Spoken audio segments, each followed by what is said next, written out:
Hello friends, welcome to पहल academy. मैं अभिराज सारण आपकी इस वर्ल्ड ज्योग्राफी की क्लास के अंदर मैं आपका स्वागत करता हूं। तो जल्दी से आप ज्वाइन कर सकते हैं दोस्तों को प्रीलिम्स, और अगर किसी को प्रीलिम्स से रिलेटेड और प्लस मेंस ये इंटीग्रेटेड कोर्स हमारा चल रहा है इस बार के लिए। तो जब तक प्रीलिम्स होगी मेंस होगा तब तक प्रीलिम्स वाले टॉपिक कंप्लीट हो जाएंगे अपने, और जब तक मेंस होगी तब तक मेंस वाले स्पेसिफिक मेंस के टॉपिक है वो सब प्रीलिम्स और मेंस के बीच में कंप्लीट हो जाएंगे। अगर किसी को करना है तो ये पहल फाउंडेशन जो इंटीग्रेटेड प्रीलिम्स और मेंस की है वो ज्वाइन कर सकता है, फोर्थ पेपर की ज्वाइन कर सकता है, और अपने लिए कम्युनिटी सेक्शन में एटलीस्ट डिस्कस करें, गूगल प्ले स्टोर से पहल एकेडमी का ऐप डाउनलोड करें। ठीक है दोस्तों, अब हम चलते हैं आज की क्लास के अंदर में। हमारा चल रहा है अर्थक्वेक और वोल्केनो। तो आज हम कंप्लीट करने की कोशिश करेंगे वोल्केनो वाला पार्ट। थोड़ा सा पार्ट बचेगा जो हम कल कंप्लीट कर देंगे उसको, जो एक सेपरेट पोर्शन है कि कितने टाइप के होते हैं वो अलग से देखेंगे हम, लेकिन आज वाले में जनरली हम डिस्ट्रीब्यूशन तक कंप्लीट कर लेंगे ज्वालामुखी को। तो कल की तरह ही होगा, सेम चीज़ होगी कि ज्वालामुखी क्या है वही सेम प्लेट हमने पढ़ी थी, कल माउंटेन्स पढ़े तो आपको बेसिकली डिस्ट्रीब्यूशन का आइडिया आ गया है कि वोल्केनो किस वजह से होते हैं। बस बेसिक डेफिनेशन देख लेते हैं, उनके क्या किस वजह से आते हैं वो देख लेंगे, फिर टाइप देख लेंगे। ठीक है, तो अब हम देखते हैं सबसे पहले वोल्केनिज्म यानी ज्वालामुखी की प्रक्रिया क्या होती है। वोल्केनो एक ज्वालामुखी, वोल्केनिज्म ज्वालामुखी की क्या आपकी प्रक्रिया है। तो देखो यहाँ पे लिखा है volcano is a sudden geological activity originated due to the geological forces in which gas, देखो यहाँ पे लिखा है गैस भी वहां पे निकलती है, रॉक मटेरियल भी निकलता है, हॉट मोल्टन लावा भी निकलता है। कहाँ से निकलेगा? कोई फ्रैक्चर होगा वहां से, या कोई बीच में रिज बनी होगी, जो मिड अटलांटिक रिज है ना, जिसमें एक ओशन इधर चला, ओशन प्लेट इधर मूवमेंट कर रही है, एक ओशन प्लेट इधर मूवमेंट कर रही है, ये वाला पूरा रिज बन जाएगा, लावा यहाँ से निकलेगा। ठीक है, मैग्मा निकलता है। ठीक है, जो पृथ्वी के अंदर होता है उसको क्या बोल देते हैं? मोल्टन जो रॉक मटेरियल होता है उसको बोलते हैं मैग्मा, और जब पृथ्वी की सतह से बाहर आ जाते हैं उसको बोलते हैं लावा। ठीक है, तो ये यहाँ पे डेफिनेशन, एक बेसिक डेफिनेशन लिख दी मैंने, ज्वालामुखी भूगर्भीय शक्ति, नीचे कुछ न कुछ तो मूवमेंट हो रही होगी जिसकी वजह से प्लेट मूवमेंट है, रॉक मेल्ट होती है, उसके बाद जितना बहुत ज़्यादा मेल्ट हो जाती है और और ज़्यादा रेडियो एक्टिव जो गतिविधियाँ चलती है उसकी वजह से वहाँ पे गैस बहुत ज़्यादा बन जाने से प्रेशर लगता है, और जहाँ से भी आपको बीच में क्रैक मिलता है वहीं से लावा बाहर निकल जाता है। ठीक है, तो ये होता है कोई बाउंड्री के ऊपर में होगा, ऐसा नहीं है कोई कॉन्टिनेंट है उसके एकदम बीच में से निकल जाएगा। बहुत रेयर होता है कि ऐसा कुछ कोई गैस की वजह से बहुत ज़्यादा गैस वहाँ पे हो, रेडियो एक्टिविटी की वजह से हो रहा हो, बहुत ज़्यादा गैस उपलब्ध हो, तब भले ही हो जाए, नहीं तो नहीं हो पाता। कोई कॉन्टिनेंट मार्जिन, कॉन्टिनेंट ओशन की बाउंड्रीज होती है जनरली, वहीं आपको देखने को मिलेगा। कॉन्टिनेंट ओशन ही क्यों? बिकॉज ओशन की प्लेट्स क्या है, कॉन्टिनेंट प्लेट्स के नीचे जब दबेगी, रॉक टूट के पिघलेगी, तभी तो लावा बनेगा। ठीक है, कॉन्टिनेंट और कॉन्टिनेंट दोनों सेम डेंसिटी की होती है तो एक दूसरे के नीचे नहीं जाती है, वो फोल्ड माउंटेन बनाती है जनरली। इस तरीके से कॉन्टिनेंट आएगा, इस तरीके से कॉन्टिनेंट बता दिया मैंने आपको पहले भी, ये फोल्ड माउंटेन बन जाएगा, ऊपर उठ जाएगी परत, लेकिन ये जब तक नीचे नहीं जाएगी तब तक मेल्ट नहीं होगी तो लावा आपको मिलेगा नहीं। ठीक है, तो ज्वालामुखी भूगर्भीय शक्तियों के कारण उत्पन्न एक अचानक भूगर्भीय गतिविधि है जिसमें गैस, चट्टान सामग्री क्या निकल रहा है वो बताना आपको। गर्म पिघला हुआ लावा निकला है, दरार से निकलता है, कटक या दरार से निकलता है, कोई दरार आपको मिल गई यानी, ठीक है, या फिर कोई रिज बनी हुई है उसके अकॉर्ड पास से निकल जाएगा। ये बेसिक डेफिनेशन है, अगर कभी वोल्केनो कभी आ जाए तो ये बेसिक डेफिनेशन आप याद करके लिख सकते हैं। मेंस का पार्ट इसलिए एक डेफिनेशन एक लाइन में लानी बहुत जरूरी है। ठीक है, वैसे समझा चुका हूँ आपको मैं। तो अकॉर्डिंग टू द एक मैंने बोला था कभी अगर साइंटिस्ट की दी हुई है तो एक साइंटिस्ट की डेफिनेशन अगर आप लिख सको तो ये तो एक भी बेसिक डेफिनेशन, अगर आप नीचे वाली याद कर सको तो ये डायरेक्ट लिख देना। अकॉर्डिंग टू, देखो लिखा हुआ है, वोल्ड्रिज और मॉर्गन के अनुसार ज्वालामुखी एक क्रिया है जिसमें पृथ्वी की आंतरिक और बाह्य सभी प्रक्रियाएं शामिल होती है। इन्होंने एक बेसिक सी ओवरव्यू वाली डेफिनेशन दे दी कि देखो वोल्ड्रिज ने कहा था और मॉर्गन ने कहा था कि volcanicity is an action which includes all the process of earth interior. इसने बोला कि अर्थ इंटीरियर की वजह से और एक्सटीरियर की वजह से भी क्या है आपकी, एक्सटीरियर आपको बताऊंगा मैं कैसे होगा, इंटीरियर एक्सटीरियर सारी प्रक्रिया की वजह से जो एक्टिविटी होती है वो हम मानेंगे कि वो ज्वालामुखी होती है। एक्सटीरियर की एक्टिविटी लाइक जब हम देखते हैं कि हिमालय वाला पार्ट है वहाँ पे भी कुछ पोर्शन है जो मेडिटेरेनियन सी वाला पार्ट है, आगे देखेंगे वहाँ समस्थानिक की वजह से क्या होता है कि एक कुछ पोर्शन है जो नीचे बार बार दब रहा है, बार इधर से सेडिमेंटेशन आके यहाँ जमा हो रहा है, ये ओशन वाली प्लेट है, ये दब रही है तो नीचे यहाँ पे लावा बन रहा है, तो इसके वजह से बार वाला पोर्शन है, ये अंदर वाले पोर्शन की प्रक्रिया है वो अंदर वाली प्रक्रिया को प्रभावित कर रही है। इसकी वजह से यहाँ पे अपने को पता चल गया कि वोल्केनो, इन्होंने बता दिया कि अंदर और बाहर की प्रक्रिया के आधार पे जो एक्शन होते हैं वो उनको हम बोल देंगे ज्वालामुखी। तो ये बेसिक दो डेफिनेशन है, ठीक है। कैसे होती है वो ऑलरेडी हम डिस्कस कर चुके हैं, तो इनको हम पढ़ने की जरूरी नहीं है। हम आएंगे सीधा पॉइंट पे कि कारण क्या है इसके, ज्वालामुखी के कारण क्या है, ठीक है। बेसिक डेफिनेशन एक एक लाइन में, आपको एक एक वर्ड वहां उस डेफिनेशन का स्पेसिफिक पता होना चाहिए, बिकॉज वर्ड लिमिट होती है। 2 नंबर के अंदर में कुछ आ गया सीधा ज्वालामुखी अगर वोल्केनो लिखा हुआ आ गया तो भी, और अगर कुछ पॉइंट स्पेसिफिक पूछ लिया तो वहां भी कोशिश करना डेफिनेशन लिख सको। तो अगर डेफिनेशन एग्जैक्ट याद है तो आप लिख पाओगे, ठीक है। इसके अलावा आपको डेफिनेशन कहीं ढूंढने की जरूरत नहीं है, 2 लाइन वाली अलग से दी हुई है, ठीक है।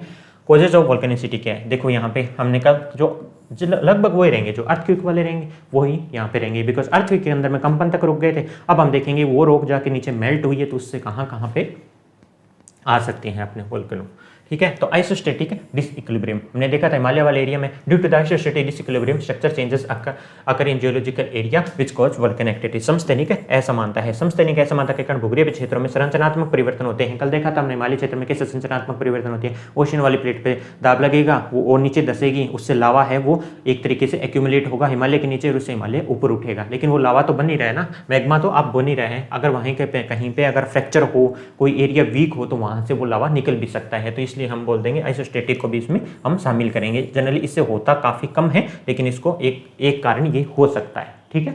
समस्थैतिक आपकी असमानता। दूसरा आता है फॉर्मेशन ऑफ गैसेस, ठीक है। सिंपल सी बात है कि नीचे कोई भी, मैं हिंदी में पढ़ देता हूँ ज्यादातर यहाँ पे हिंदी में सुनने वाले हैं, तो गैसों का निर्माण इंग्लिश में भी आप यहाँ से देख के बिल्कुल एग्जैक्ट आपको जो एग्जाम में लिखना है वो वाले पॉइंट्स दिए गए हैं। तो कहीं और से ऐसे नहीं है, नोट्स बना लेना और रिविजन करना बार बार ही नहीं का, ठीक है।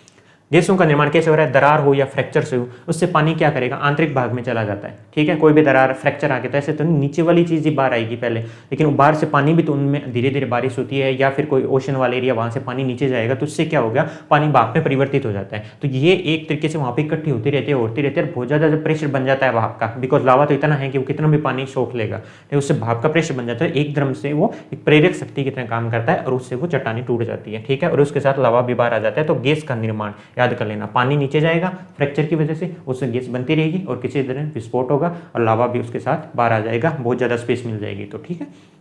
तो दूसरा पॉइंट हो जाएगा गैस का निर्माण, पहला हो जाएगा समस्थैतिक असमानता। तीसरा पॉइंट क्या है, पृथ्वी के आंतरिक भाग में तापमान की वृद्धि होने से, बिकॉज क्या होता है पृथ्वी के आंतरिक भाग में मौजूद जो रेडियोधर्मी खनिज है ना, बिकॉज हर तरीके के खनिज अवेलेबल है, तो रेडियोधर्मी जो खनिज अवेलेबल है उनमें लगातार विखंडन होते रहते हैं। एक बार रेडियो एक्टिविटी वाली प्रक्रिया शुरू हो गई, खत्म तो होनी नहीं जब तक मिनरल खत्म नहीं हो जाएंगे, और मिनरल काफी सारे हैं तो इतनी जल्दी खत्म होने की उसमें कुछ पॉसिबिलिटी होती नहीं है। तो पृथ्वी के आंतरिक भाग में जो रेडियोधर्मी खनिज है वो लगातार विखंडन से गुजरते हैं, उससे बहुत ज्यादा ऊर्जा निकलती है और वो ऊर्जा रॉक को मेल्ट करती रहती है, बहुत ज्यादा लावा इकट्ठा हो जाता है, ठीक है। उससे तापमान क्या होता है, बढ़ता रहता है, उस तापमान हो जाता है, उस तापमान के कारण चट्टानी कमजोर हो जाती है।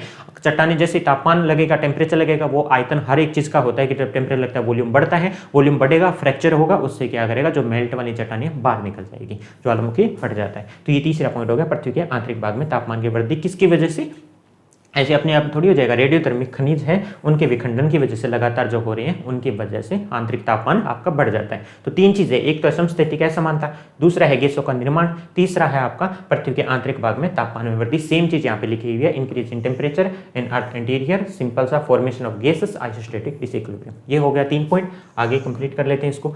एक होता है प्रेशर के अंदर में कमी आना, डिक्रीज इन प्रेशर, यानी दाब में कमी। दाब में कमी मतलब क्या है कि व्यापक दाब के कारण पृथ्वी के भीतरी भाग की ऊपरी परत ठोस अवस्था में रहती है और दाब छोड़ते ही चट्टानी पिघल जाती है, ठीक है। कभी कभी प्रेशर अगर कम हो गया तो उत्तरी भाग में, मैंने बोला ना कि अंदर क्या होता है, प्रेशर रहता है, तभी तो वो जो मेंटल वाला पार्ट है सॉलिड में रहेगा। लेकिन जैसे अगर बाई चांस कोई एरिया है जो ऊपर से वीक है तो उसके वजह से उस पर प्रेशर कम होगा तो वो चट्टानी क्या होगी, मेल्ट अवस्था में आ जाती है। सॉलिड प्लास्टिक है वो जो लिक्विड में बदल जाता है, वो सेम चीज यहाँ लिखी हुई है, decrease in pressure. The upper layer of the earth interior of earth remain in the solid state because of the extensive pressure. बहुत ज्यादा प्रेशर होता है, उसी वजह से रहेगी, चाहे इंटीरियर के अंदर में चाहे अर्थ के एक्सटीरियर जो ऊपर वाली क्रस्ट वाली परत है वहां पे। उसकी वजह ऐसे होने से प्रेशर रिलीज, कहीं पे प्रेशर कम होता है, रॉक्स अगर कम होती है वहां पे थिन हो जाती है तो रॉक मेल्ट हो जाएगी, इसकी वजह से वो वोल्केनिसिटी। हर चीज की बेसिकली देखना है किस वजह से रॉक मेल्ट हो रही है। जैसे ही मेल्ट होगी आपको अंदर होगा उसको मैग्मा बोल देंगे, वो बाहर निकल जाएगा उसको हम लावा बोल देंगे।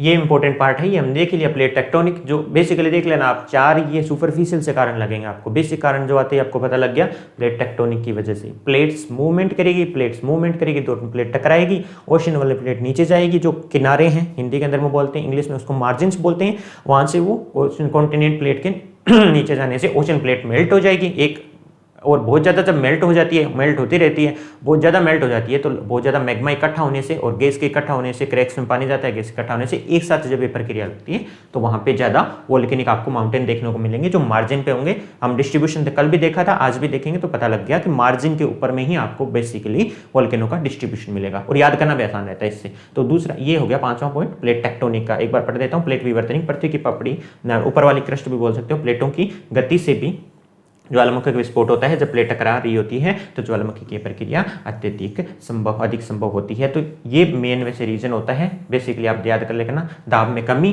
प्लेट विवर्तनिक, पृथ्वी के आंतरिक भाग में तापमान में वृद्धि, गैसों का निर्माण, समस्थैनिक असमानता। कोज ऑफ वल्केनिसिटी, आपको मेंस में क्वेश्चन आ गया कि वल्कन ज्वालामुखी के क्या कारण होते हैं, किस वजह से ज्वालामुखी, ऐसा आ गया 5 नंबर का आ गया।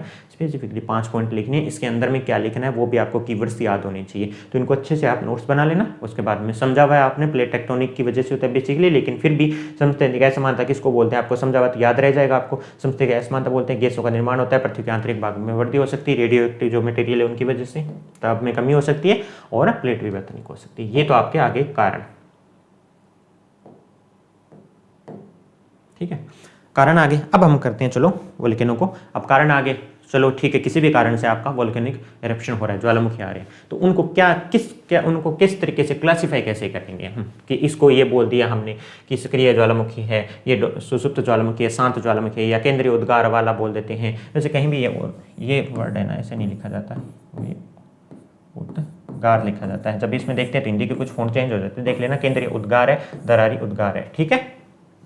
तो पैटर्न ऑफ इरप्शन इस हिसाब पे इनमें क्लासिफाई कर रहे हैं हम वोल्केनो को। अब जब इरप्ट हो ही रहा है तो उसको हम क्लासिफाई कर देते हैं अलग अलग हिसाब से, हम उसको सेग्रीगेट करने के लिए। तो क्लासिफिकेशन ऑफ वोल्केनो, आज हम ये देखेंगे classification of volcano on the nature of eruptions, ठीक है, किस तरीके का इरप्शन हो रहा है उसी बेसिस पे हम देखेंगे। कल जो बचा हुआ पोर्शन है, जो एनसीईआरटी जो दी हुई है सीबीएसई पोर्टल, उसमें से कुछ पॉइंट है जो कभी भी पूछ सकते हैं, ऐसा नहीं है कि वो नहीं पूछ सकते, बिकॉज सिर्फ वोल्केनो दिया हुआ है, टाइप्स दिए हुए हैं। तो हम देखेंगे ना classification volcano nature of eruption के आधार पे, तो आज हम पढ़ने वाले हैं, बिकॉज आपको अच्छे से समझ आ जाएगा। दूसरा पॉइंट क्या है कि जब वो इरप्ट हो गए उसके बाद जो उन्होंने लैंड फॉर्म्स बनाए हैं उनके नाम के आधार पर भी उनको क्लासीफाई किया जाता है, ठीक है। जैसे कार्डेरा हो गया, शील्ड वोल्केनो हो गया, तो सारे वोल्केनो को 4 क्लासिफिकेशन, सब वोल्केनो को मिला के 4 क्लासिफिकेशन वहाँ पे दिए, बिकॉज जब वोल्केनो इरप्ट होने के बाद में किस तरीके के लैंड फॉर्म्स बनाते हैं उस बेसिस पे। और आज क्या करेंगे हम, क्लासिफिकेशन वोल्केनो इरप्शन के आधार पे, जब इरप्ट हो रहे होते हैं तो किस तरीके से इरप्ट हो रहे हैं, एकदम से हो गए, ये धीरे धीरे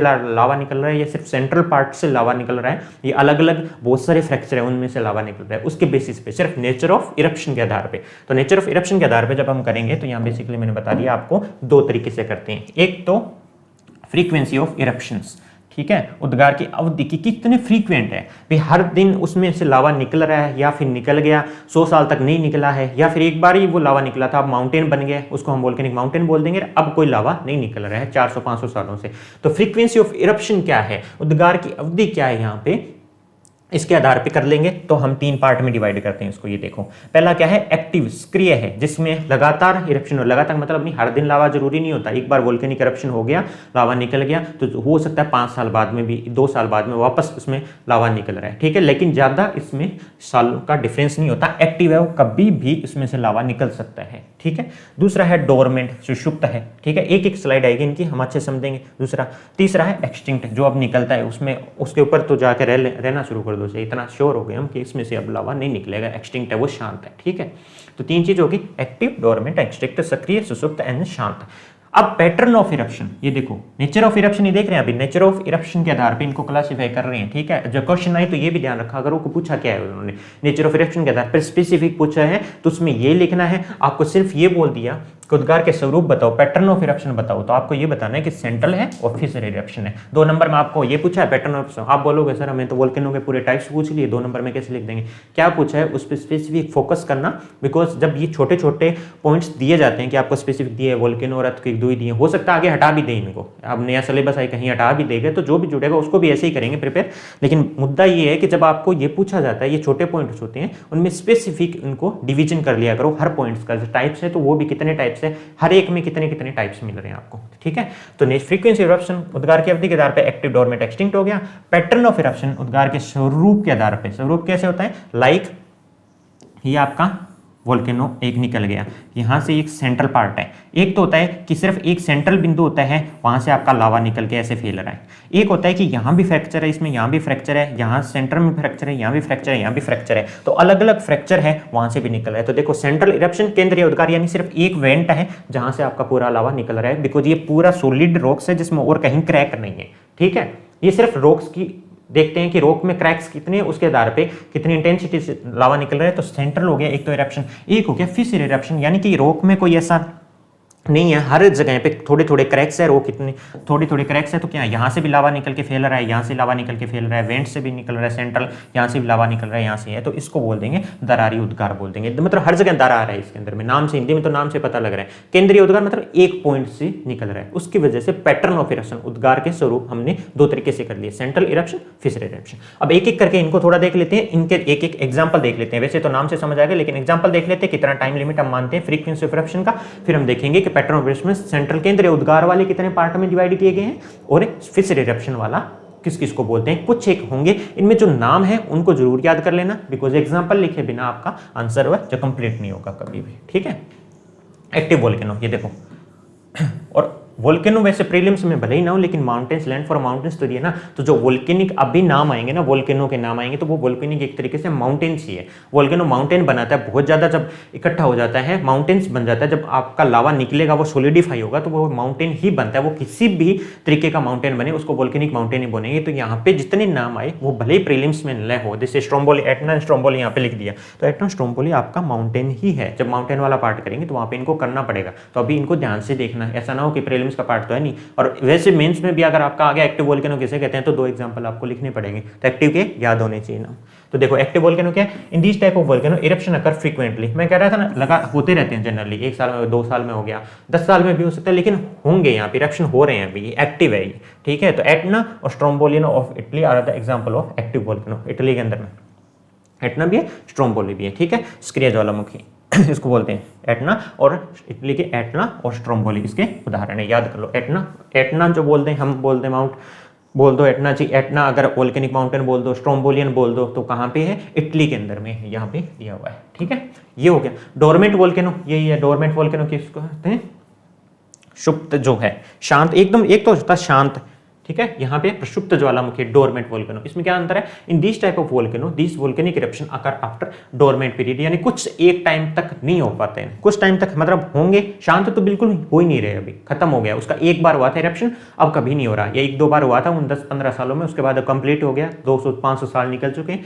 लेकिन डोरमेंट के एक डोरमेंट पीरियड लेते हैं, उसमें तो 2-3 साल ये छोटा पीरियड लेंगे, इस जो वो तो एक्टिव रहेगा, और ये डोरमेंट पीरियड लेंगे। जैसे वेसुवियस वोल्केनो है ना, इटली का देखो 3 है इटली में important, Etna, Stromboli and Vesuvius. Etna Stromboli तो मानेंगे हम एक्टिव के अंदर में, और जो ये है ना वेसुवियस, हिंदी के अंदर में आपका ये लिखा होगा, ये देखो ज्वालामुखी उद्गार सुसुप्त होता है, इटली का वेसुवियस, सिंपल है, वेसुवियस लिखा हुआ है यहाँ पे, ज्वालामुखी निष्क्रिय प्रकार का ज्वालामुखी है, जिसमें देखो पहले 1631 में हुआ, एक एग्जाम्पल के लिए लेके आए हैं, लेकिन ये लिख भी देना अगर मेंस में, तो 1631 है, फिर 1812 है, फिर 1906 में हुआ, देखो कितने साल बाद हुआ, लगभग 200 साल निकल गए, फिर ये 1812 से 1906 लगभग 100 साल निकल गए, फिर लेकिन 1943 में भी हो गया ये, यहाँ पे देखो कम निकला, 35 साल निकले, 38 साल निकले, तो इस तरीके से हुआ है। अब ये कभी भी हो सकता है, क्या पता है इसका। तो इटली का वेसुवियस है, ये इसको मानेंगे हम डोरमेंट, यानी कि एक डोरमेंट पीरियड के बाद में होता है, सुप्त अवधि लेता है ये, 100 साल, 200 साल ले सकता है, 50 साल भी ले सकता है, तो इसको बोलेंगे हम डोरमेंट वोल्केनो। और इटली के तीनों है, याद कर लेना, एटना, स्ट्रोम्बोली एक्टिव में आते हैं, वेसुवियस जो है इसको इटली वाले को हम बोल देंगे डोरमेंट वोल्केनो। ठीक है, बेसिकली हम इसके देख लो, basis of frequency of eruption के आधार पे इनको क्लासिफाई कर रहे हैं अभी तो। ठीक है, तीसरा क्या है, एक्सटिंक्ट वोल्केनो, ये नहीं हो रहे, ये विलुप्त हो गए या शांत हो गए एक तरीके से। The volcano in which there have been no eruption since very long period of time, it vent is filled with water. अब जो वेंट था सेंट्रल वाला, इसको वेंट बोलते हैं ना, यहाँ से ऐसे निकल रहा था लावा, सेंट्रल इरप्शन हो किसी भी हो, ये जो वेंट है ये क्या पानी से भर गया अभी, is called extinct volcano mount पोपा। ये देखो यहाँ पे लिखा हुआ है, म्यांमार का जो है माउंट पोपा, बिल्कुल म्यांमार पास में है, वहां पे माउंट पोपा है, वो ईरान का देख लो तो कोहे सुल्तान हो गया, कि विलुप्त ज्वालामुखी के उदाहरण में आते हैं। हर चीज के 2 उदाहरण लिखती है मैंने, देखो म्यांमार का लिख देना, माउंट पोपा लिख देना, ईरान का लिख देना कोहे सुल्तान, कोहे सुल्तान। इनमें बहुत सालों से, 500 सालों से हुआ ही नहीं है। लाइक वैसे में अगर 1631 के बाद नहीं होता तो क्या बोलते हैं उसको, एक्सटिंक्ट वोल्केनो बोलते हैं। अभी इसमें हो रहा है तो उसको डोरमेंट बोलेंगे, इसको एक्सटिंक्ट बोलेंगे। म्यांमार का माउंट पोपा, ईरान का कोहे सुल्तान, इसको रोक के आराम से इसके आप लिख लेना इसको अलग से, ठीक है, एक्सटिंक्ट वोल्केनो के अंदर में उदाहरण में, ठीक है। अब देखेंगे हम basis of pattern of volcanic eruption, किस तरीके से आपका वोल्केनो निकल तो रहा है, ठीक है, एक्टिव है, जैसे किस तरीके से लावा निकल रहा है, ठीक है, ऑन बेसिस ऑफ पैटर्न क्या है उनका वोल्केनिक इरप्शन। दो तरीके बता दिए मैंने, सेंट्रल इरप्शन टाइप होता है एक होता है फिशर इरप्शन टाइप, ठीक है।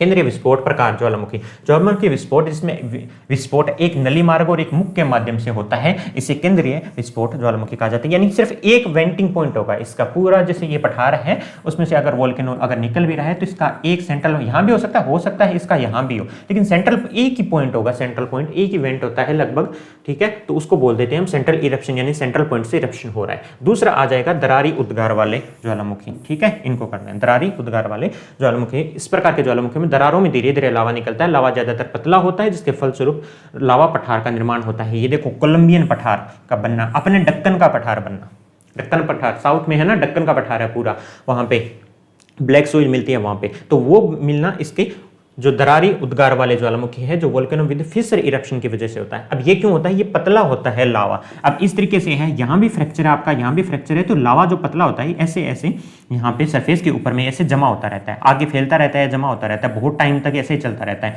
तो ये जो इस लावा की वजह से जो मिलता है, मैंने कल ही बताया था, अर्थक्वेक हो कुछ भी हो, नीचे से मैटर मिलता है तो वो उपजाऊ मिलेगा आपको। तो ये जो इसलिए दक्कन का पठार उपजाऊ है अपना, ठीक है, वहां पे ब्लैक सोइल की वजह से ये पूरी ऐसे ब्लैक सोइल मिल गई। अब तो जो फिक्स हो गया है वो वहां पे सॉलिडिफाई हो गया पूरा लावा, अब तो निकल नहीं रहा है, तो इसलिए यहाँ पे अब रह रहे हैं, काम कर रहे हैं, एग्रीकल्चर हो रहा है बढ़िया तरीके से, ठीक है। तो ये पतला लावा होता है, अगर ये नहीं होता तो एकदम से टूटता तो पूरी चट्टानें टूटती, लेकिन ये क्या है लावा, इसके अंदर में फिशर वाले में जनरली बहुत पतला लावा होता है, तो धीरे धीरे ये लंबी दूरी तक फैल जाता है, इससे होता है। एक और क्या एग्जाम्पल है, कोलंबिया का पठार, एक दक्कन का पठार, अपना हो गया दक्कन का पठार, एक याद कर लेना, कोलंबिया का पठार याद कर लेना, ठीक है। इसके केंद्रीय विस्फोट के मैंने क्यों नहीं बताया, क्योंकि इसके 4 टाइप होते हैं, अभी हम अलग अलग करेंगे तो हर एक के एग्जाम्पल इसके साथ साथ करेंगे, ठीक है। फिशर वाला बता दिया, फिशर का तो और क्या टाइप ही नहीं होता कुछ भी, फिशर में तो किसी पतला लावा होता है, धीरे धीरे निकल के लंबी दूरी तक फैल जाता है, उसको जो बनता है लावा पठार बोलते हैं। और लावा पठार में क्या, एक एग्जांपल कोलंबिया का पठार बोल देना, एक बोल देना दक्कन का पठार हो गया, ठीक है, दक्कन का पठार। अब हम सेंट्रल टाइप में आते हैं, सेंट्रल टाइप में ये इंपॉर्टेंट है, सेंट्रल विस्फोट के किस प्रकार के ज्वालामुखी हैं, अलग अलग टाइप के होते हैं। देखो यहाँ पे पहला टाइप हमने ले लिया हवाईयन टाइप, ये सारे 4 टाइप हैं, चारों के चारों टाइप हैं, सिर्फ ये देखेंगे कि किस इंटेंसिटी से लावा निकलता है, ठीक है, किस इंटेंसिटी से लावा निकलता है और वो किस जगह पे निकला था, प्रोमिनेंट सबसे कौन सा जगह है जिसके नाम पे ये किया गया है। तो हवाईयन टाइप वोल्केनो दे दिया हमने, हवाई तुल्य दे दिया, तो हवाई एक जगह है जहां पे ये वोल्केनो इस तरीके का पाया गया, सबसे पहले जिन्होंने देखा रिसर्च करी तो सबसे पहले वहां मिला, तो उसका नाम हवाईयन कर दिया। इसी तरीके से आगे जो चारों हैं उनका नाम उस बेसिस पे किया गया, ठीक है। तो हवाईयन टाइप के वोल्केनो क्या है, इस प्रकार के ज्वालामुखी में विस्फोट कम होता है, वो विस्फोट मुख प्रकार का होता है, धीरे से निकलता है। इसके पीछे मुख्य कारण लावा का पतला होना है, गैसों में कम तीव्रता है। यहाँ पे वहां पे देखो अलग अलग फिशर के अंदर में अलग अलग जगह होती है, लावा निकलने की, पतला होता है वो धीरे धीरे फैल जाता है। यहाँ पे क्या है कि लावा है, एक सेंट्रल पॉइंट, देखो यहाँ पे सेंट्रल पॉइंट से ही लावा निकलेगा आपका, ठीक है, लेकिन ये लावा पतला होता है तो धीरे धीरे आराम से लावा निकल जाता है, तो इसके अंदर में कोई ऐसा विस्फोट नहीं होता और यही इस पॉइंट के आसपास ही फैल जाता है, ऊपर कोई बहुत दूरी तक नहीं मिलेगा आपको, इस सेंट्रल पॉइंट के आसपास ही फैला हुआ पूरा मिलेगा।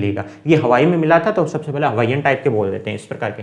मुख्य इसका कारण क्या है, लावा का पतला होना। अब लावा का पतला होने का मेन रीजन क्या है कि अगर थोड़ा सा वेंट है ना आपका, सेंट्रल वेंट थोड़ा सा ये है, तो उसके ऊपर में चट्टान के ऊपर में आसपास प्रेशर नहीं मिलेगा, वो पतला लावा धीरे धीरे, उसी छोटा वेंट है तो भी उसमें से आराम से निकल जाएगा आपका, तो नीचे से एकदम प्रेशर बिल्डअप नहीं होगा। अब सोचो ये लावा अगर बहुत ज्यादा गाढ़ा है, यहां से वेंट आपको मिल रहा है, इसमें से निकल नहीं रहा है, तो क्या होगा, इन चट्टानों पे ऊपर नीचे पूरा लावा बनता जाएगा और प्रेशर बनता जाएगा, फिर एकदम एक्सप्लोसिव रेट से निकलेगा। तो जितना जो गाढ़ा होगा लावा, जितना उसी वजह से उतना ही ज्यादा ये एक्सप्लोसिव होगा, ठीक है, वोल्केनो। तो इसकी एक्सप्लोसिविटी बोल दें या तो ये क्या है, कम है, क्योंकि पतला लावा धीरे धीरे निकलता रहता है, यहाँ पे यही लिखा है। इस प्रकार के ज्वालामुखी में विस्फोट कम होता है, रीजन बता दिया मैंने कि धीरे धीरे जो लावा है वो निकलता रहेगा, तो चट्टानों पे इतना नीचे से एकदम से प्रेशर नहीं बनता है, धीरे धीरे प्रेशर रिलीज हो जाता है, विस्फोट मुख प्रकार का होता है, आराम से होता है, ठीक है।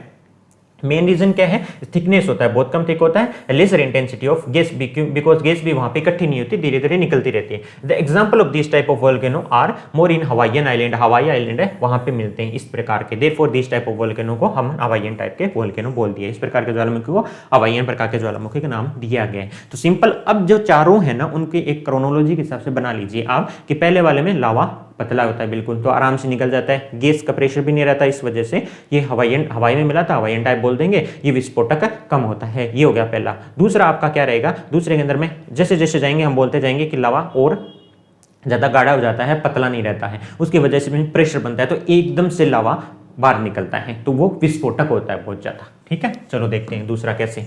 दूसरा है स्ट्रोम्बोलियन।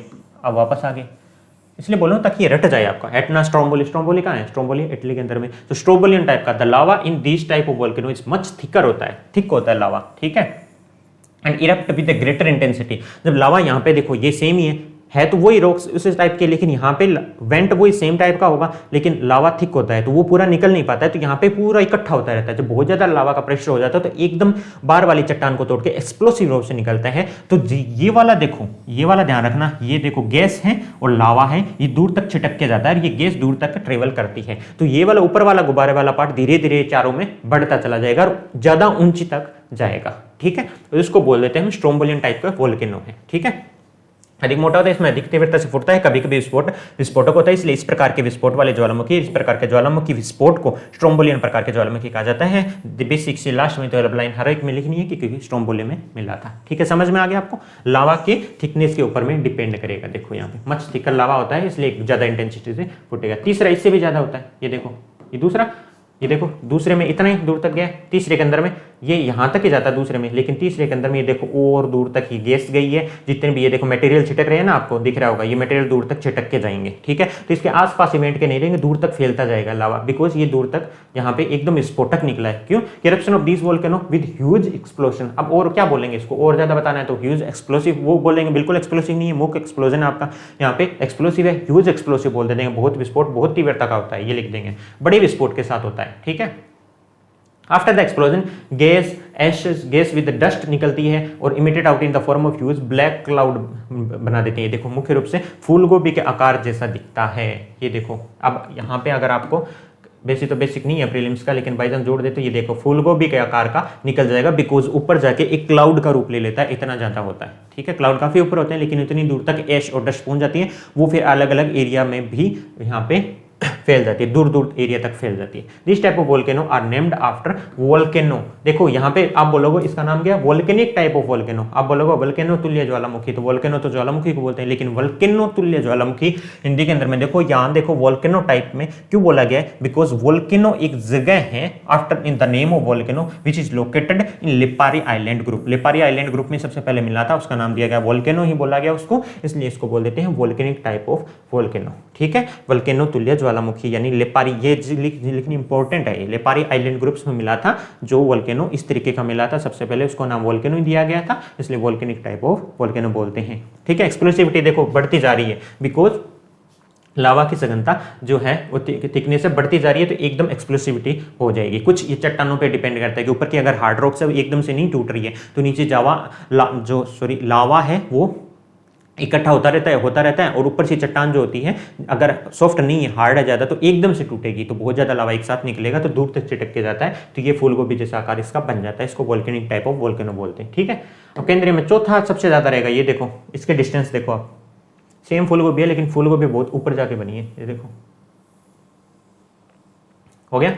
ये इसको बोल देते हैं पिलियन टाइप बोलते हैं इसको। देखो दो तरीके के होते हैं, ये स्ट्रोम्बोलियन टाइप होगा, फिर आपका पिलियन टाइप आएगा, फिर प्लायन टाइप आएगा। यहाँ पे देखो प्लायनिन भी लिखा होगा, लेकिन इनकी एक्सप्लोसिविटी बढ़ती जाती है। पिलियन कम, इसको ज्यादा स्ट्रॉन्ग, इससे ज्यादा हो गया, वोल्केनो वाले से ज्यादा आपका एक्सप्लोसिव होगा, फिर आपका आएगा प्लाइनियन आएगा, फिर अल्ट्रा प्लाइनियन बोल देंगे, तो वहां तक नहीं जाएंगे, सिर्फ हमें जो बुक्स में दिया हुआ वहीं तक रखेंगे, पिलियन टाइप बोलते हैं इसको। ठीक है, पिलियन प्रकार का, इस प्रकार के ज्वालामुखी में लावा का विस्फोट सबसे अधिक विस्फोटक और भयंकर होता है और यह सबसे विनाशकारी भी होता है।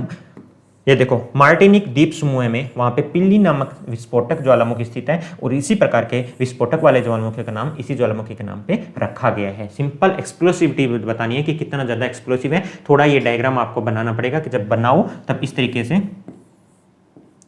से ये बेड बना देना इसका, और यहाँ से ऐसे एक्सप्लोसिव दिखा देना कि यहाँ से वेंट से निकल रहा है और ये लावा ऐसे फूलगोभी टाइप में ये यहाँ पे ऐसे दिखा देना। ठीक है, अब इसकी डिस्टेंस जितनी दिखाओगे ये पास में होगा, फिर एक होगा वेंट के बिल्कुल ही पास में है, ऊपर बन ही नहीं रहा, और एक होगा जिसमें ये दिखाने की जरूरत ही नहीं रहेगी, आपको यहीं पे दिखा दोगे लावा। ठीक है, इतना लावा यहीं पे सेंट्रल वेंट दिखाते हैं। तो इस तरीके से पिलियन टाइप हो जाएगा, एक्सप्लोसिविटी पे के आधार पे होता है। इतना ही आपको लिखना है। तो सेंट्रल इरप्शन टाइप के आपको मैंने 4 टाइप बता दिए। देखो दोबारा आप फोटो देख लो, याद आ जाएगा। पहला हवाईयन टाइप है, बिल्कुल नहीं आएगा, पतला होता है, यहीं पे फैल जाएगा लावा, तो कहीं जाने की जरूरत नहीं, हवाई में था, हवाईयन टाइप हो गया। दूसरा आपका थोड़ा सा एक्सप्लोसिव होगा, थोड़ी दूर तक गुब्बारा रहेगा, एश का, ये थोड़ी दूर तक फैल भी जाएगा, ठीक है। ये इससे ज़्यादा थिक होता है लावा, उसके ज़्यादा थिक होने की वजह से और रॉक्स ऊपर वाली हार्ड होने की वजह से एकदम से छुटकेगा, तो ये फूलगोभी टाइप बोल देंगे। लास्ट होगा पिलियन टाइप, जो बहुत दूर तक जाएगा, सबसे दूर तक जाएगा, सबसे विस्फोटक होता है, सबसे ज़्यादा सघन लावा यहाँ पे पाया जाता है, तो इसको बोल देंगे पिलियन टाइप का। ये आपका देखो केंद्रीय विस्फोटक प्रकार के किस तरीके से विस्फोट हो रहा है, सेंट्रल इरप्शन किस हिसाब से हो रहा है, उसको हमने 4 टाइप में डिवाइड कर दिया है। तो ये अच्छी तरीके से इसको याद कर लेना, ठीक है। अब फिशर इरप्शन में बता ही दिया, एक यहाँ पे एग्जांपल भी देख लो, कुछ एग्जांपल बता देता हूँ क्या है फिशर इरप्शन।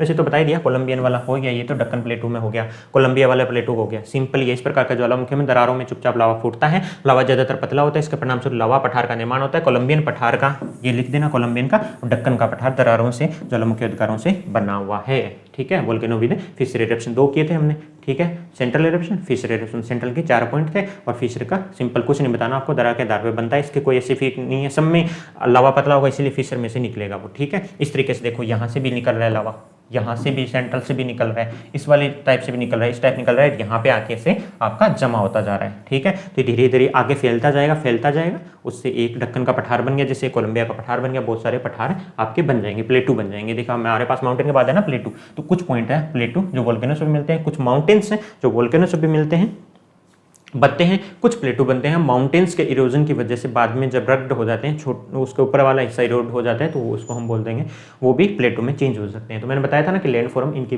एक बार कर लेते हैं, उससे हमें माउंटेन और प्लेटू का आइडिया आ जाएगा कि किस तरीके से बने। बेसिकली इन्हीं जो सीक्वेंस है इन्हीं की वजह से बने हैं, ठीक है। अब ज्वालामुखी से अब बेसिकली देख लेते हैं कि ठीक है, एक्सप्लोजन हो गया, बेसिक हमने देख लिया, लैंड फॉर्म कैसे ज्वालामुखी अब इरप्ट हो गया, उसके बाद लैंड फॉर्म बने हैं, उनके आधार पे भी उनको ज्वालामुखी को डिवाइड किया गया, वो हम करेंगे कल, ताकि आप बिल्कुल कंफ्यूज ना हो। कल वो लोग पार्ट करके कंप्लीट कर देंगे ज्वालामुखी को। कुछ लैंड फॉर्म्स होती हैं जो पृथ्वी के अंदर ही लावा अलग अलग रॉक्स के डायरेक्शन में फैल जाता है, तो कई बार उनके नाम किसी एग्जाम में आ भी जाते हैं, आपको भी पूछ सकते हैं, तो उनको भी हम अच्छे से कर लेंगे। इसलिए जल्दबाजी में न करने के लिए वो 2 चीजें मैंने छोड़ दी है कि पृथ्वी के इंटीरियर स्ट्रक्चर में वोल्केनो की वजह से कौन से लैंड फॉर्म बन गया, पृथ्वी के बाहर जो वोल्केनो की वजह से लैंड फॉर्म बनते हैं उनके बेसिस पे उनको कैसे डिवाइड किया गया है। फिर हम जाएंगे माउंटेन्स के ऊपर में। तो अभी हम ये देख लेते हैं डिस्ट्रीब्यूशन, और ज्वालामुखी से जो पदार्थ निकले हैं, ये भी कई बार पूछ लेते हैं, मटेरियल निकले हैं, तो वो बेसिक बहुत आसान है, सिंपल सा देख लो, गैस निकलेगी, जलवाष्प निकलेगी। मैंने बताया पानी नीचे जाएगा, जलवाष्प बनती जाएगी, बहुत ज्यादा जलवाष्प या गैस हो जाएगी, तो उससे विस्फोट होकर आपका लावा के साथ वो निकल जाएगी। तो इससे पहले क्या निकलेगी, गैस और जलवाष्प। भूकंप के विस्फोट के कारण साथ साथ कार्बन डाइऑक्साइड, जलवाष्प, sulphur dioxide, carbon monoxide, hydrochloric acid निकलता है, अमोनियम क्लोराइड, ये सारा याद कर लेना। आदि गैसें निकलती है। गीजर गर्म पानी के स्रोत, नीचे जाएगा, लावा के ऊपर पानी गिरेगा, तो क्या होगा, पानी तो अगर नीचे अगर कहीं रोक है, जहाँ पे अगर कहीं लावा नहीं है, वहाँ पे अगर पानी इकट्ठा भी हो गया और वो तो फिर आसपास तो लावा है ना, उसकी वजह से वो गर्म तो हो जाएगा। अगर वो पानी बाहर निकलता है तो गर्म पानी होगा, उसको गीजर बोलते हैं। गीजर गर्म पानी के स्रोत है, इसके माध्यम से गर्म वाष्प और पानी बाहर निकलता है। गैस, अम्ल और सल्फर तीव्र धारा के रूप में बाहर निकलते हैं। कई बार उनमें गैस भी साथ निकलती है, अम्ल भी निकलता है, सल्फर भी निकलते हैं। इसी तरीके का एक गीजर का नाम है सल्फ तारा। लिखने के लिए लिख दिया मैंने, कभी जरूरत हो तो आप इसको डाल देना। ऐसे गीजर का नाम क्या बोलते हैं, सल्फ तारा इसको बोलते हैं, ठीक है।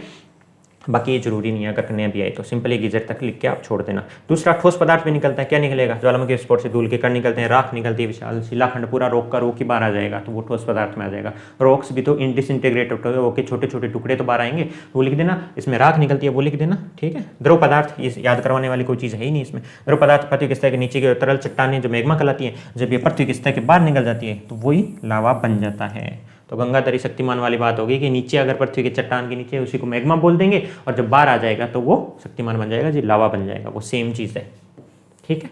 तो ये चीज़ आप द्रव पदार्थ में रख देना। गैस और जलवाष्प, ठोस और द्रव पदार्थ, ये बेसिकली बताने के लिए था। बेसिकली पूछता कोई नहीं है इनको, लेकिन अगर बाई चांस पूछ ले किस तरह का मैटर है तो इनको 3 पार्ट में डिवाइड कर देना, ठीक है।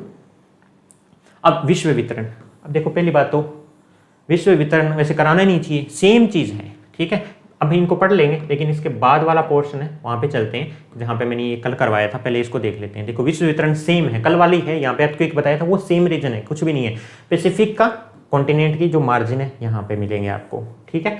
मिड अंटार्कटिक रिज है, ये पहले पैसिफिक कंप्लीट कर देते हैं। सॉरी, पैसिफिक का ये वाला बेल्ट, ठीक है, जो नॉर्थ अमेरिका साउथ अमेरिका के साथ है, और पैसिफिक का आपका ये वाला बेल्ट जो जापान के साथ होके आपके फिलीपींस तक जाता है, जापान से लेके ये जो ऊपर रशिया से शुरू होता है कामचाटका प्लेटो से लेकर के नीचे फिलीपींस तक जाता है ये वाला, तो इसको क्या बोल दोगे, सर्कम पैसिफिक बेल्ट बन गया। ये पैसिफिक बेल्ट जो कल किया था सेम तीनों, तो वो तो आने ही आने हैं। दूसरा मिड अंटार्कटिक रीच, यहाँ से शुरू होती है मिड अंटार्कटिक रीच। अर्कटिक तो हमने देखा था कि मिड अंटार्कटिक रीच का स्पेसिफिक पार्ट है जो यहाँ से लेकर के यहाँ एक हमने आइलैंड किया था वहां तक आएगा। इसमें थोड़ा सा ऊपर तक और मेंशन किया हुआ है कि यहाँ से लेकर नीचे तक के वोल्केनो आ सकते हैं, ठीक है। तो लेकिन इतना भी करोगे तो भी चलेगा, मिड अटलांटिक रीच तक आ जाएगा। फिर मैंने बताया था कि मिड अटलांटिक रीच की एक है जो इधर मेडिटेरेनियन ये सी है, मेडिटेरेनियन सी के आसपास भी मिड अटलांटिक रीच की एक शाखा है जो यहाँ से होकर रिफ्ट वैली है, वो जो नील नदी है वो यहाँ तक फैलती है। रिफ्ट वैली में भी भूकंप आते हैं, वो सेम चीज़ यहाँ हो जाएगी। देखो ये इटली कहाँ पे, इटली मेडिटेरेनियन सी के पास ही तो है। तो इटली में जो तीनों बताए मैंने वो इसी वजह से कि बिकॉज मेडिटेरेनियन की क्या है, मेडिटेरेनियन सी की क्या है, ओशन प्लेट है और वो है यूरोप वाली ऊपर कॉन्टिनेंट प्लेट में आता है, तो उनकी वजह से आता है। देखो यहाँ बीच में कहीं दिख रहा है आपको, कहीं नहीं होगा। यहाँ बीच में दिख रहा है, कहीं नहीं होगा। इसमें भी नहीं होगा। ये पूरा एरिया कहीं नहीं होगा। जहाँ मूवमेंट ये ऑस्ट्रेलिया ये रहा कहीं नहीं होगा। ये पूरा अंटार्कटिका रहा, ऊपर आर्कटिक रहा, कहीं नहीं है। लेकिन ये मेडिटेरियन चाहिए इसलिए इसकी ब्रांच बोल दिया कि मिड अंटार्कटिक रीच की एक ब्रांच है मेडिटेरियन में। तो ये वाला पोर्शन है जो मूवमेंट वाला एरिया सामने आ रहा है, जैसे यहाँ मूवमेंट लग रहा है, यहाँ मूवमेंट लग रहा है, तो यहाँ पे आपकी चट्टान वीक है, तो कुछ एरिया है वहाँ पे वोल्केनिक इरप्शन हो रहा है। ये देखो इटली है, तो इटली में तीनों यहाँ दिए हैं, एटना, स्ट्रोम्बोली, वेसुवियस, तीनों के तीनों लिख दिए मैंने यहाँ पे। यही तो है इटली, पूरा मैप दिखा दूंगा यहाँ पे, ठीक है। तो इसको हमने काउंट कर लिया जो हम ये करे थे समस्थानिक एडजस्टमेंट वाले, बिकॉज ये यूरोप की प्लेट है, ऊपर से आ रही है। यूरोप जो इंडियन प्लेट है उनको हमने बीच में बोल के यंग फोल्ड माउंटेन है, यहाँ पे यूरोप का बोलना है हमने आल्प्स और अपना हिमालय, ठीक है। इनमें ये ऊपर वाला में काउंट हो जाता है, लेकिन बेसिकली रीजन यही है कि नीचे मेडिटेरेनियन सी है, ओशन प्लेट है, और ये है आपकी कॉन्टिनेंट की प्लेट, ठीक है। दूसरा ये हो गया, इसमें कोई दिक्कत ही नहीं है, ठीक है।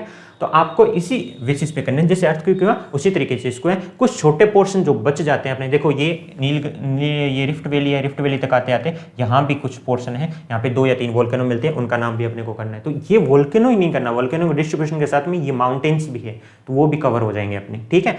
इसके साथ में कुछ पोर्शन है जो इंडिया के अंदर में, जैसे यहाँ पे रियूनियन आइलैंड है, ठीक है। तो उनमें जो अलग से स्पेसिफिक होता है, इनके अलावा कुछ पोर्शन है जो छोटे छोटे आइलैंड है, जिन पे भी वो आइलैंड भी तो क्या हो गया, लैंड हो गया ना, उसके आसपास क्या ओशन है, तो उनकी वजह से भी कुछ अगर यहाँ पे वोल्केनो आते हैं तो उनको 1/4 पोर्ट में डिवाइड कर दिया। तो ये सेम जो हम करके आए थे अर्थक्वेक वाली, वो सेम पैसिफिक बेल्ट है, मिड अटलांटिक रीच है, मेडिटेरियन वाला रीजन है, और ये आइसोस्टेटिक एडजस्टमेंट वाला जो कॉन्टिनेंट टू कॉन्टिनेंट मार्जिन है, आल्प्स और हिमालय पर्वत के पास में। चलो इनको देख लेते हैं, ठीक है। रिवीजन हो गया आपका। पहला सर्कम पैसिफिक बेल्ट, अब मैं समझाऊंगा नहीं ये कैसे आया है, मैं सिर्फ पढ़ लो। यहाँ पे सर्कम पैसिफिक बेल्ट है, इस बेल्ट में दुनिया के 2/3 भूकंप आते हैं, 2/3 वोल्केनो से अधिक ज्वालामुखी यही है, इस पर पाई जाती है। पेटी तटीय क्षेत्र में प्रशांत महासागर के चारों फैली हुई है। इस पेटी का विस्तार अंटार्कटिका के एरेबस से शुरू होता है, नीचे से लेकर देखो अंटार्कटिका के एरेबस से शुरू होता है, जिसमें रोकीज और एंडीज दोनों पर्वत, नॉर्थ और साउथ, रोकीज और एंडीज पर्वतमाला आ गई आपकी।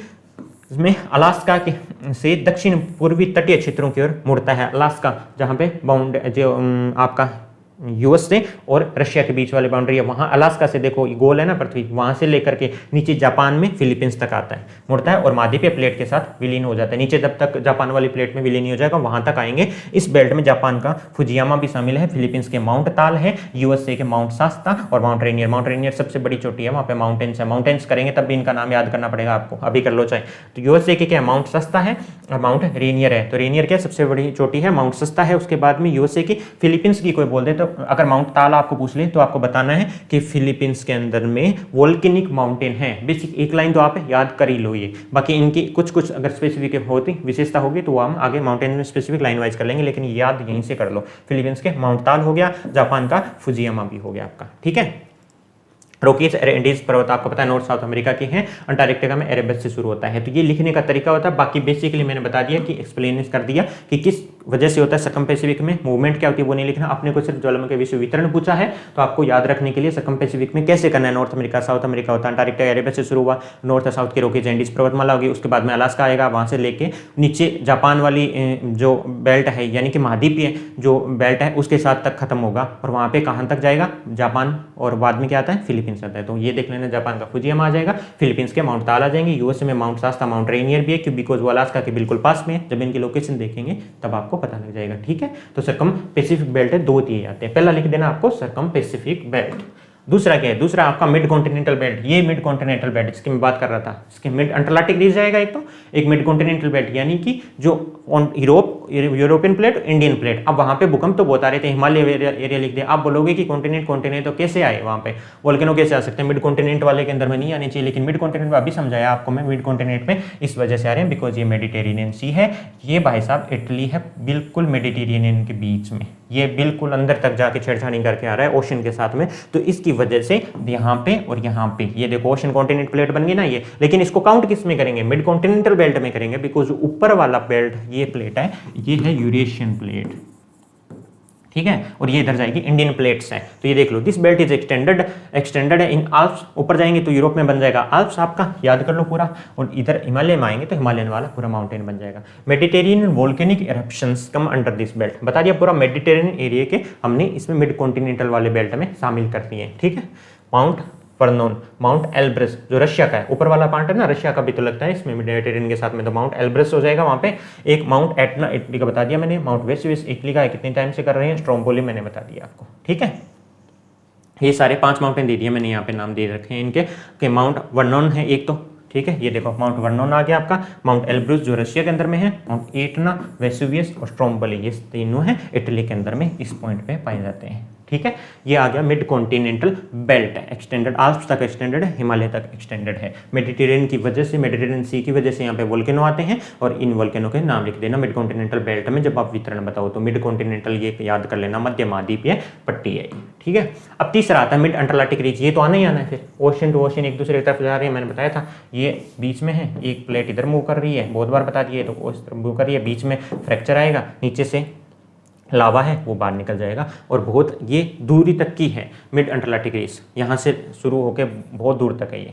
This belt is extended in Antarctic ocean in the form of English alphabet S, ये देख लो, ये एस इस तरीके से है, इस तरीके से फैली हुई है, सीधी लाइन नहीं है, इसलिए उसको एस अल्फाबेट की तरह बोला जाता है कि नॉर्थ से लेके साउथ तक पूरे अंटार्कटिक में ये फैली हुई है, ठीक है। एक्सटेंडेड आइसलैंड शुरू होती है नॉर्थ में, वहाँ से वोल्केनो शुरू करते हैं, including mid Antarctic ridge to Antarctica in the south. इसमें देख लो यहाँ पे कुछ नाम लिखे हैं मैंने इस पेटी में, हेक्ला, कटला, एसेंशियन और सेंट हेलेना, ये ज्वालामुखी है, ये इंपॉर्टेंट है इसके अंदर में, ठीक है, लिखने के लिए काम आएंगे। हेक्ला, कटला, एसेंशियन, सेंट हेलेना वोल्केनो है जो मिड अंटार्कटिक रिज के आपके पार्ट है, ठीक है। लेकिन अगर ज्वालामुखी विश्व वितरण लिखो ना अगर, तो मिड अंटार्कटिक रिज का ऐसे लिख दो तो उसके अंदर में ये कुछ 4 लाइन वर्ड याद जरूरी होनी चाहिए, ताकि पता लगे कि आपको कुछ आइडिया है कि ये वहीं पे है। हेक्ला है, कटला है, एसेंशियन है, Saint Helena mid Antarctic ridge के पार्ट है, ठीक है। अब मैंने बताया उसके बाद होगी, उसके बाद कौन सा बचा, अफ्रीका का पार्ट, नीचे वाला, ऊपर वाला पार्ट तो अपने अपने मध्य महाद्वीपीय में शामिल कर लिया बिकॉज यूरेशियन प्लेट थी, और नीचे इंडियन प्लेट के कुछ पार्ट था, इस वजह से कर लिया इटली को तो। लेकिन उसके नीचे अफ्रीका भी तो है, उसकी भी तो मेडिटेरेनियन के बीच में लगती है, क्योंकि मेडिटेरेनियन और ऊपर वाला यूरोप के बीच में तो है मेडिटेरेनियन सी, तो अफ्रीका का जो हिस्सा लगता है उसको हमने इसमें वोल्केनो के अंदर में, वहाँ वोल्केनो ज़्यादा आ रहे हैं, थोड़े बहुत होते तो ऊपर वाले में काउंट कर लेते, ज़्यादा इसलिए ईस्ट अफ्रीकन बेल्ट बोल दिया, पूर्वी अफ्रीकन पट्टी, यानी अफ्रीका का वो पार्ट। ये रिफ्ट जो नदी है आपकी, नील नदी है, रिफ्ट वैली है, उसके साथ में वाला पार्ट जितना भी ओशन से कनेक्ट हो रहा है वो वाले पार्ट में पूरी अफ्रीकन पट्टी में इसको शामिल कर लिया। यह पट्टी उत्तर में इजराइल से फैली हुई है, इजराइल अगर मैप पता होगा ना, मैप देखा करो, इजराइल बिल्कुल पास में है मेडिटेरेनियन के, ठीक है। इजराइल से फैली हुई है, दक्षिण में लाल सागर तक और पूर्व में रिफ्ट घाटी और मेडागास्कर तक फैली हुई है। इस पट्टी में एल्गोन और किलिमंजारो के ज्वालामुखी शामिल है, 2 है, एल्गोन और किलिमंजारो, दोनों के दोनों ही आपके क्या है, जैसे केन्या, युगांडा और तंजानिया, इनमें ये है स्थित है, तो ये तीनों क्या अफ्रीका के अंदर में आएंगे, ठीक है। आपका पूर्वी अफ्रीकी पट्टी ये बता दिया मैंने, 2 ये थे, ये देख लो। और एक अन्य ज्वालामुखी, 5वां पॉइंट अन्य, जो बच्चे हैं उनको कर दो। बच्चे कहाँ हैं, इंडिया के जो साउथ के अंदर में, कुछ मॉरिशस केसे में भी कभी कभी आ जाते हैं। रियूनियन आइलैंड हॉटस्पॉट जिसके ऊपर से बोलते हैं, ऊपर से इंडिया का मूवमेंट हुआ था, तब उस रियूनियन आइलैंड जो हॉटस्पॉट है उनसे जो लावा निकला था, उसी से दक्कन के पठार का जो फिश रिएक्शन से बना है ना, दक्कन का पठार उसी से बना है धीरे धीरे, जब उसके ऊपर इंडिया जब था बहुत मिलियन सालों पहले, उससे बना है दक्कन का पठार। बिकॉज अब तो हमारे जो नीचे जो रॉक्स वगैरह है वहाँ पे कोई लावा नहीं निकलने का कोई आसार नहीं है, न कभी निकला है, तो उस वजह से ये सब माना जाता है कि दक्कन का पठार जो रियूनियन हॉटस्पॉट है उसके ऊपर से जब मूवमेंट कर रहे थे वो वाला एरिया, उस दौरान जो वोल्केनो आया, फिर एरप्शन हुआ, उसकी वजह से बना हुआ है। तो जो वो कुछ एक पॉइंट बच गए ना, उनको अन्य ज्वालामुखी में डाल देना। इन पेटियों में अलावा कुछ ज्वालामुखी एक वचन के रूप में, यानी अकेले अकेले अपने अलग अलग, इसमें प्रशांत महासागर में हवाई द्वीप हो गया। हमने सबसे पहले शुरू किया था ना जो सेंट्रल इरप्शन में हवाई टाइप ज्वालामुखी, वो यही है। प्रशांत महासागर में हवाई द्वीप अलग है, उसमें होना ज्वालामुखी। हिंद महासागर में मॉरिशस के ऊपर में कई बार आ जाते हैं, अलग है, किसी पट्टी में शामिल नहीं कर सकते, बिल्कुल अलग अलग रहते हैं जिससे, इसलिए एक वचन के रूप में मानते हैं। इसमें कोमोरो का हो गया, रियूनियन द्वीप समूह हो गया, मॉरिशस हो गया, ये यहाँ पे हो गए, प्रशांत के अंदर में हवाई द्वीप हो गए। तो 4 इसके एग्जाम्पल अपने को मिलते हैं। अन्य ज्वालामुखी में लिख देना, पूरी अफ्रीकी पट्टी के अंदर में लिख देना। इजराइल से शुरू हो रही है, बीच के अंदर में लाल सागर और दक्षिण में लाल सागर से लेकर पूर्व में रिफ्ट घाटी तक फैली हुई है, मेडागास्कर तक फैली हुई है। इस पट्टी में एल्गोन और किलिमंजारो के ज्वालामुखी शामिल है, ठीक है। और ये दक्षिण अफ्रीका में मिलते हैं अपने।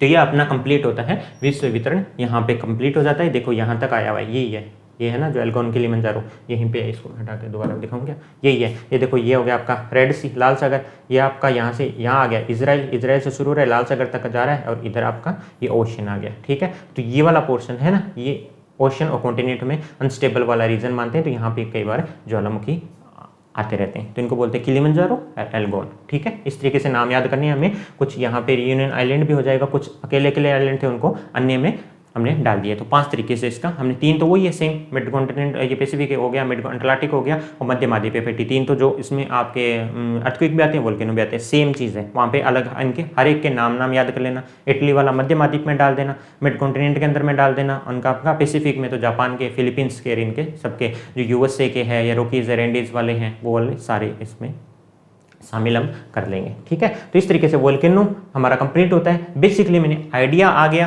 कि हम कल लैंडफॉर्म के वाले कर लेंगे, इंट्रिंसिक जो अंदर पृथ्वी के बन रहे हैं लैंडफॉर्म्स बन रहे हैं, उनके नाम ज़्यादा टफ थे, इसलिए इसमें हम इंक्लूड नहीं कर रहा हूँ, नहीं तो आप भूल जाओगे। तो वो कल कंप्लीट करेंगे सबसे पहले क्लास में, उसके बाद देखेंगे माउंटेन्स में अगर शुरू कर पाते हैं तो ये बहुत आसान हो गया अपने लिए माउंटेन्स। अब हमें सिर्फ नाम होने पता होनी चाहिए कि किस वजह से हैं। तो कोई भी एक पूछेंगे तो हमें पता होगा, इस पूरे बेल्ट में पूछेंगे उसकी सेम ही विशेषता लिखनी है हमें, इस बेल्ट में पूछ लेंगे तो उस पर ये लिखना है कि मिड अटलांटिक रीज का पार्ट है। ये वर्ड बहुत इंपॉर्टेंट होता है, इससे पता लगता है कि आपको कुछ ज्योग्राफी के प्लेट्स के बारे में, कैसे बना है वर्ड, उसके बारे में नॉलेज है, तभी आपके नंबर आते हैं, ठीक है। तो इस वाले पोर्शन की और उस वाले पोर्शन की ये सेम विशेषता रहेगी। तो हमें सिर्फ माउंटेन्स के और जो वोल्केनो के हिसाब से जितने भी वोल्केनो है वही वोल्केनिक माउंटेन कहलाएंगे सारे के सारे। तो वोल्केनिक माउंटेन क्यों होते हैं तो आपको अब अच्छे समझ आ जाएगा। तो माउंटेन हम सब कॉन्टिनेंट के माउंटेन्स देख लेंगे, फिर प्लेटो कौन कौन से इंपॉर्टेंट है, कौन कौन से बने हैं वो देख लेंगे, फिर हम जाएंगे प्लेन्स के ऊपर में वर्ड के। तो इस तरीके से अपना आसानी से अब कंप्लीट हो जाएगा थोड़े लेक्चर में, ठीक है।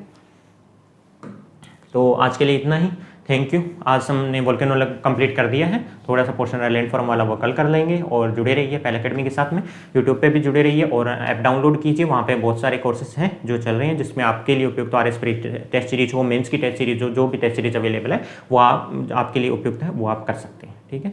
Thank you so much.